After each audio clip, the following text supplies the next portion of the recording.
Bonjour! Dans cette capsule vidéo, nous verrons comment résoudre un système d'équations avec la méthode graphique. Donc, on va faire un exemple complet où on va représenter deux équations. C'est pour ça qu'on appelle ça un système, parce qu'on a plusieurs équations. Donc, deux équations, on va les représenter dans le même graphique et on va interpréter ce que ça nous donne. Donc, la situation est la suivante. On a Claude qui pilote une montgolfière à une altitude de 700 mètres. Donc, 700 mètres, c'est son point de départ, sa hauteur initiale. Et il veut amorcer une descente dans le but d'atterrir. Claude descend à une vitesse constante de 15 mètres par minute. Donc, il est à 700 et il va descendre de 15 par minute. Donc, il va être en décroissance. Dès le début de sa descente, Claude contacte par radio Mario, un pilote qui se trouve plus bas. Mario lui confirme qu'il est présentement à 300 mètres, donc votre 300 mètres ici, ça se trouve être sa hauteur initiale, son départ, et qu'il monte, donc lui c'est croissant, à une vitesse de 10 mètres par minute, un taux unitaire, ça va être notre A. Donc dans cette situation-là, première chose à faire, c'est trouver qu'est-ce qui dépend de quoi. Donc, dans cette situation-là, on a évidemment le temps qui avance, on a la hauteur qui va varier. Donc, dans ce cas-ci, ce qu'on va avoir, c'est que notre altitude, évidemment, c'est en mètres, notre hauteur, si on veut, va dépendre, donc notre altitude va dépendre du nombre de minutes depuis lequel on a commencé à observer la situation. Donc, notre indépendant, dans ce cas-ci, notre X, c'est notre nombre de minutes. On va prendre deux petits codes de couleur. Donc, j'ai déjà commencé. Pour Claude, on va travailler en bleu. Donc, pour Claude, on va travailler en bleu. Puis pour Mario, on pourra travailler, exemple, en vert. Donc, si je vais en bleu, dans le cas de Claude, ce que ça dit, c'est qu'il commence à 700 mètres, c'est sa hauteur initiale, et il est en décroissance. Il baisse de 15 à chaque minute. Donc, il y aurait deux façons d'écrire sa règle. La première façon, quand on est en décroissance, on pourrait dire on démarre à 700 mètres qui est notre point de départ et on baisse de 15 mètres à chaque minute. Donc 15 mètres par minute, ça me fait 700 moins 15x. Évidemment, on aurait pu aussi écrire la règle comme étant y Claude est égal à, son point de départ, c'est 700. Son ordonnée à l'origine, j'aurais pu mettre mon 700 à la place du B. Et de dire, lui, sa variation, c'est une descente de 15 à chaque minute. Donc, j'aurais pu l'écrire aussi de cette façon-là. Mais on va travailler avec la première que j'ai mis. Alors que Mario, lui, de son côté, c'est une croissance, c'est-à-dire que son point de départ, lui, il est à 300. Son ordonnée à l'origine, c'est sa hauteur initiale. Et lui, il est en montée. Donc, son A, son taux de variation, il est positif de 10 mètres à chaque minute.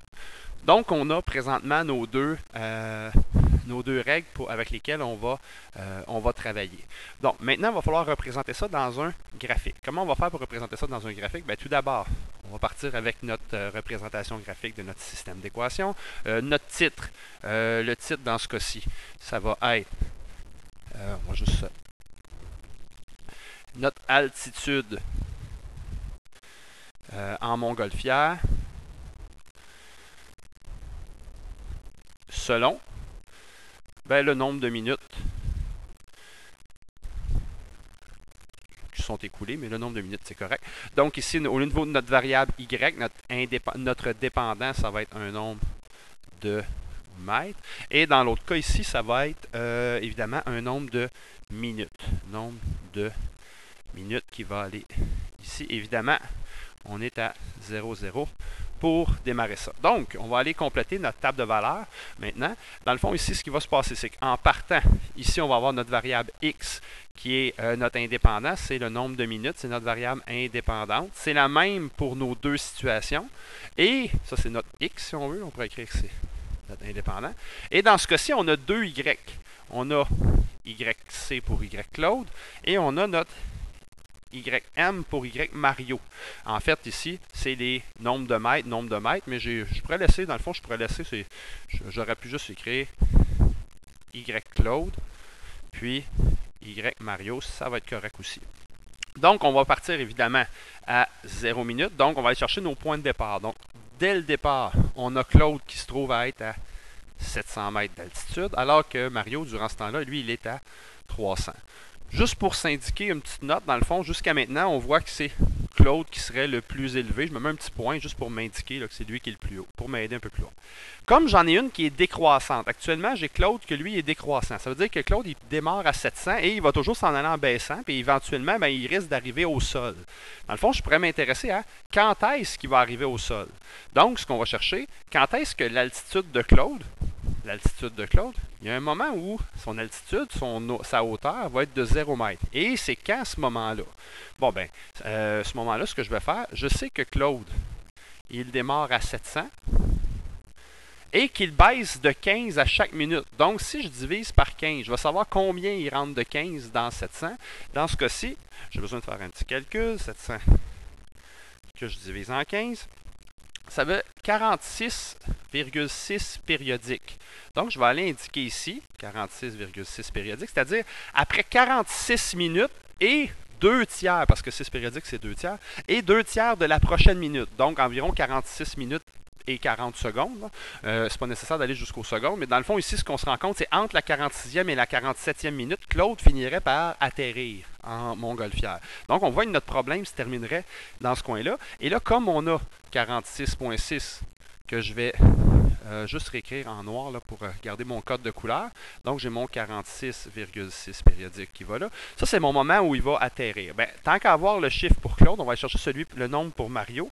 De son côté, Mario, au bout de 46 minutes, en supposant que lui, 46,666, il est toujours en montée. Je garde tous mes chiffres. Lui, il va être en montée. Donc, je multiplie par 10 mètres parce qu'à chaque minute, il monte de 10 mètres. Plus les 300 qu'il avait au départ. Donc, en supposant qu'il n'aurait jamais arrêté, lui, il est à bout de 46, il sera à 766 mètres, 6 périodique. On va être précis. Donc, voici ce qu'on a pour l'instant. Et là, maintenant, on va aller chercher d'autres points. Bien, si on a 0 et 46, évidemment, on va aller soumettre des points qui sont intéressants à travers ça. Donc, je pourrais mettre qu'est-ce qui arrive au bout de 10 minutes, qu'est-ce qui arrive au bout de 20 minutes, qu'est-ce qui arrive au bout de 30 minutes. Donc, je pourrais aller mettre différents points. Donc, on va se faire un petit calcul pour Claude. Donc, Claude, au bout de 10 minutes, il serait à 700 au départ, moins 150, il serait rendu à 550. Au bout de 20 minutes, Claude, on va faire tout de suite Mario. Mario, lui, au bout de 10 minutes, il aurait monté de 10 fois 10, donc de 100, il serait rendu à 400. Qu'est-ce qu'on constate? Bien, on constate que c'est toujours Claude au bout de 10 minutes qui serait le plus élevé. Au bout de 20 minutes, qu'est-ce qui arriverait au bout de 20 minutes pour Claude? Bien, 20 minutes, il aurait baissé de 15 20 fois. 20 fois 15, 300. Donc, il serait rendu à 400 au total. Alors que Mario, lui, qui aurait continué à monter, aurait monté de 10 pendant 20 minutes. 10 fois 20, 200. 200 plus 300. Lui est à 500. Hop! Ce qu'on se rend compte, après 20 minutes, c'est Mario qui est maintenant le plus haut. Donc, je sais que les deux vont se croiser, leur hauteur vont être la même, quelque part entre le 10 et le 20. C'est ici que ça va se passer, c'est là que l'action va se passer, c'est à ce moment-là que les deux vont tomber ensemble, quelque part là-dedans. On va regarder dans tout dans notre graphique, et on va juste compléter notre table pour avoir un autre point. Donc, au bout de 30 minutes, qu'est-ce qui se passerait? Bien, Claude aurait baissé 30 fois 15 de 450, donc Claude, lui, serait à 250 mètres, alors que pendant ce temps-là, lui, Mario aurait continué à monter, donc 30 fois 10, ça me fait 300, il serait présentement à 600. Donc, évidemment, il l'avait déjà dépassé, il est encore plus haut, donc il est vraiment beaucoup plus haut. Puis à la fin, évidemment, bien, pendant que Claude est arrivé au sol, évidemment, il serait plus haut. On sait que notre point de rencontre sera entre 10 et 20. Si on va faire notre graphique maintenant, si on veut faire notre graphique, on va aller mettre nos graduations. Dans le fond, nos graduations, on va commencer avec l'acte des X. Il faut que je me rende au moins jusqu'à 46. J'ai 1, 2, 3, 4, 5, 6, 7, 8, 9, 10, 11, 12, 13. J'ai 14. Donc, si je fais 46, je veux faire des bons de 14, je pourrais probablement faire des bons de autour de 46,06 divise par 14. Je pourrais faire des bons de 4 ou même des bons de 5. Là. Donc, on pourrait faire des bons de 5, de dire, exemple, ça serait 10, 20, 30, 40, et mon 50 serait quelque part ici. Ce serait parfait. Donc, je vais continuer. J'aurais aussi 60. J'aurais 70 qui serait là. Dans l'autre sens, mon maximum que j'ai à aller placer serait 766. Donc, 766, ce serait mon maximum à placer. Que lui, j'ai 1, 2, 3, 4, 5, 6, 7, 8, 9, 10, 11, 12, 13. J'ai 14 lignes aussi. Donc, si je divise en 14, ça me ferait des bons de 54. Évidemment, des bons de 54, c'est pas ce qui est le plus élégant. Donc, on va prendre un chiffron qui est tout près de 54. On pourrait démarrer ça, disons qu'on pourrait faire des bonds de 100. Du 100, c'est peut-être un peu gros. On va faire des bonds de 60. On va faire des bonds de 60. Donc 60, j'arriverai ici à 120. 120 plus 120, j'aurai 240. Ici, j'aurai 360. Ici, j'aurai 480. Plus 120, j'aurai 600. Ici, j'aurai 720. Voilà.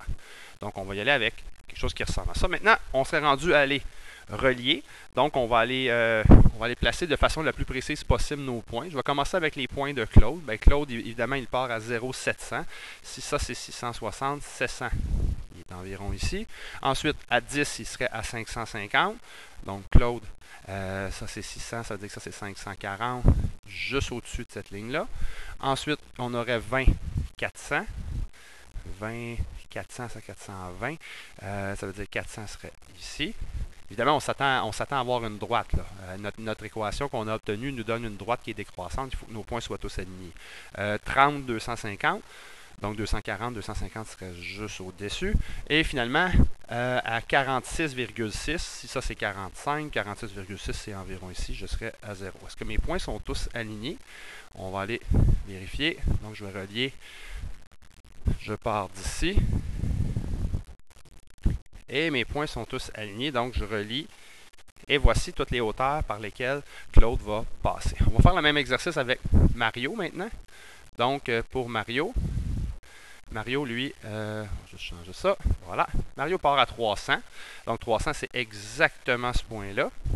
Ensuite, après 10 minutes, il est maintenant à 400. Ça, c'est 420. Donc 400, c'est quelque part ici. Ensuite, si je continue, après 20 minutes, il est à 500. 480. Ça, c'est 540. Donc 500, c'est ici. Ensuite, après 30 minutes, il serait à 600. Hop, on a un point exact. Dans le fond, on a deux points là, qu'on est sûr qu'il faut absolument qu'on passe au plein centre. Celui-là et celui-là sont exactement sur des coins. On va s'assurer de relier en plein centre de ces points-là. Et finalement, au bout de 46,6, il faut être à 766. Si ça, c'est 780, ça veut dire que 766, il est quelque part ici. On a bien des points qui semblent être alignés. On va aller les relier. Donc, lui, on va passer en plein centre de lui. Et voilà. Donc, mon graphique, lui, je vais sortir parce que je suppose que Mario pourrait continuer de progresser. Donc, qu'est-ce qu'on a? On a une zone solution, c'est-à-dire un endroit où les deux vont être à la même hauteur. Et cet endroit-là, notre zone solution, elle est là. Dans le fond, ce qu'on remarque, c'est qu'elle semble être un petit peu plus qu'à 15 minutes, parce qu'à 15 minutes, on serait directement sur la ligne. On est un petit peu de l'autre côté. Donc, autour de 16 minutes, on a probablement une hauteur qui est la même pour nos deux personnes. Maintenant, il faudra aller vérifier. Est-ce que c'est vraiment, ça semble être 16 minutes, on va aller vérifier, est-ce que c'est vraiment ça? Donc, ce qu'on va faire, on va aller mettre dans nos formules. Par exemple, pour Claude, on sait que Claude, il démarre à 700. Il baisse de 15 et lui à chaque minute. Donc 15 fois 16, on va aller tester. Donc si on fait 15 fois 16, ça donne 240. 700 moins 240, j'arrive à 460 mètres. Donc Claude, lui, il serait à 460 mètres au bout de 16 minutes. Alors que Mario, lui, de son côté, Mario, il monte de 10 pendant 16 minutes. Ça fait 160, plus les 300 qu'il avait au départ, on arrive aussi à 460 mètres. Donc, notre graphique est extrêmement précis. On a réussi à trouver notre point de rencontre, c'est-à-dire que notre point de rencontre, dans ce cas-ci, notre coupe solution, ce serait au bout de 16 minutes, bien, nos deux personnes sont à 460 mètres. Donc, on a trouvé le couple au niveau mathématique. Maintenant, on pourrait l'interpréter. Et l'interprétation est la suivante. Les deux montgolfières auront la même altitude, soit 460 mètres. Dans 16 minutes. Vous avez remarqué que là, on a réussi à le trouver. On a peut-être été un petit peu chanceux ou peut-être que les chiffres étaient arrangés dans le sens qu'on arrive à 16 minutes. Dans la réalité, est-ce qu'on va toujours se croiser exactement à 16 minutes, bien juste? Je ne suis pas certain. Il y a des chances qu'on se croise à 15 minutes 57 ou à 15 minutes. Donc, c'est pas évident de trouver un point de rencontre si ce n'est pas un chiffre qui arrive juste là. Évidemment, on avait trafiqué un petit peu les chiffres. Donc, première chose, le désavantage. Je vais commencer avec le désavantage. Le désavantage d'utiliser la méthode graphique, la méthode qu'on vient de faire, bien évidemment, c'est pratique quand les chiffres sont arrangés, mais si les chiffres ne sont pas arrangés, bien, en fait, désavantage, difficile de trouver une solution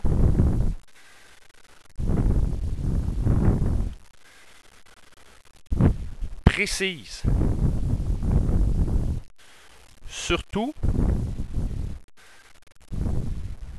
lorsque la solution, lorsqu'elle n'est pas entière. Donc, dans ce cas-ci, on a trouvé une réponse. Et deuxième chose, méthode longue. On s'entend que faire un graphique, c'est une méthode qui est plutôt longue. Donc, il y a deux désavantages. La première chose, difficile de trouver une solution précise, surtout lorsque ce n'est pas entière. Il y a des fortes chances qu'on n'arrive pas exactement sur notre point. Et c'est très long à faire. Par contre, l'avantage, si on regarde le graphique, bien, en un seul coup d'œil, on a un très très bon aperçu de toute la situation. On voit très bien que c'était Claude qui était le plus haut au départ, qui baisse et que Mario, lui, est parti à 300, il est en montée. Après, autour de 15 minutes, les deux vont se croiser. Mario continue. Donc, on voit en un seul coup d'œil, on voit bien la situation. Donc, l'avantage de la méthode graphique, c'est permet de visualiser l'ensemble de la situation. C'est vraiment une question de coup d'œil. Donc, voici l'avantage et le désavantage. Dans les prochains cours, ce qu'on va faire, c'est qu'on va voir d'autres méthodes pour trouver des solutions, c'est-à-dire des points de rencontre dans une solution, dans un problème. Et dans le fond, ce qu'on va faire, c'est qu'on va probablement combiner les méthodes plus rapides qu'on va voir avec la méthode graphique qui nous permet de voir l'ensemble d'une situation.